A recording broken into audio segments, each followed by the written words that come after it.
ایک سوال کسی نے پوچھا ہے، حضرت عیسیٰ علیہ السلام کی حیات اور نزول قرآن مجید یا حدیث نبوی کی روشنی سے رہنمائی فرمائیں۔ حضرت عیسیٰ علیہ السلام کے بارے میں پوری امت کا اجماعی عقیدہ وہ یہ ہے، قرآن کریم سے اتنی بات ثابت ہے کہ حضرت عیسیٰ علیہ السلام کو پھانسی نہیں دی تھی، حضرت عیسیٰ علیہ السلام کو شہید نہیں کیا گیا۔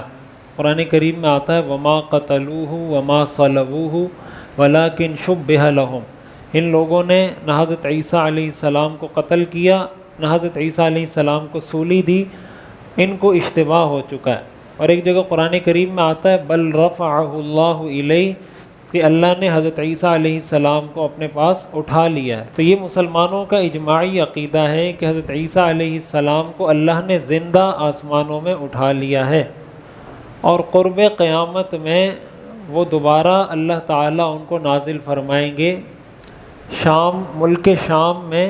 حدیث میں جو مخصوص مقام بتایا گیا ہے، اس مخصوص مقام پر حضرت عیسیٰ علیہ السلام نزول فرمائیں گے، اور حضور علیہ السلام کے دین کو ساری دنیا میں غالب کریں گے، دجال کو قتل کریں گے اور جہاد کریں گے،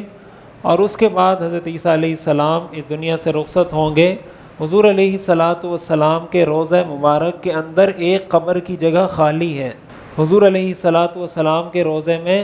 حضور علیہ السلام کی قبر مبارک ہے، حضرت ابوبکر صدیق رضی اللہ عنہ کی قبر مبارک ہے، حضرت عمر رضی اللہ عنہ کی قبر مبارک ہے، اور ایک قبر کی جگہ وہاں پر خالی ہے، وہاں پر حضرت عیسیٰ علیہ السلام کی تدفین کی جائے گی۔ یہ مسلمانوں کا